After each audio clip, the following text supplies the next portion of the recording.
കട്ടപ്പനയിൽ യൂത്ത് കോൺഗ്രസ് ജില്ലാ പ്രസിഡന്റ് ഉൾപ്പെടെ 3 പേരെ പോലീസ് കരുതൽ തടങ്കലിലാക്കി. മുഖ്യമന്ത്രി പിണറായി വിജയനെതിരെ പ്രതിഷേധമുയരാൻ സാധ്യതയുണ്ടെന്ന സൂചനയെ തുടർന്നാണ് കരുതൽ തടങ്കൽ. പുല്ലിനെയും പൂമ്പൊടിയെയും പോലും പേടിയുള്ള മുഖ്യമന്ത്രിയാണ് കേരളം ഭരിക്കുന്നതെന്ന് AICC അംഗം അഡ്വക്കേറ്റ് EM അഗസ്തി പരിഹസിച്ചു. മുഖ്യമന്ത്രി പിണറായി വിജയനെതിരെ പ്രതിഷേധം ഉയരാൻ സാധ്യതയുണ്ടെന്ന സൂചനയെ തുടർന്നാണ് യൂത്ത് കോൺഗ്രസ് ജില്ലാ പ്രസിഡന്റ് ഉൾപ്പെടെ 3 പേരെ പോലീസ് കരുതൽ തടങ്കലിൽ ആക്കിയത്. യൂത്ത് കോൺഗ്രസ് ഇടുക്കി ജില്ലാ പ്രസിഡന്റ് ഫ്രാൻസിസ് അറയ്ക്കപ്പറമ്പിൽ, ഉടുമ്പൻചോല നിയോജക മണ്ഡലം പ്രസിഡന്റ് ആനന്ദ് തോമസ്, കട്ടപ്പന മണ്ഡലം പ്രസിഡന്റ് അലൻസി മനോജ് എന്നിവരെയാണ് പോലീസ് കസ്റ്റഡിയിലെടുത്തത്.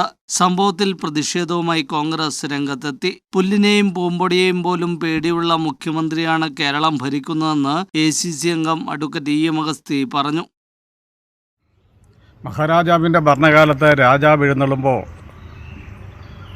അപ്രിയമുള്ളവരെ കരുതൽ തടങ്കലിൽ വയ്ക്കുന്ന ആയി പറഞ്ഞു കേട്ടിട്ടുണ്ട്.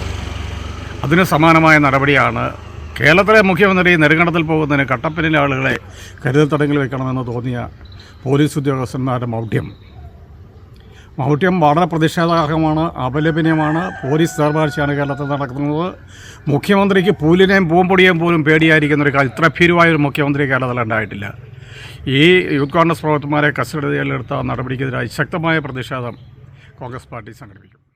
യൂത്ത് കോൺഗ്രസ് ജില്ലാ പ്രസിഡന്റ് ഫ്രാൻസിസ് അറയ്ക്കപ്പറമ്പിലിനെയും സഹപ്രവർത്തകരെയും പോലീസ് കരുതൽ തടങ്കലിൽ വെച്ചിരിക്കുന്നത് പ്രതിഷേധാർഹമാണെന്നും അദ്ദേഹം കൂട്ടിച്ചേർത്തു. News bureau, Kattappana.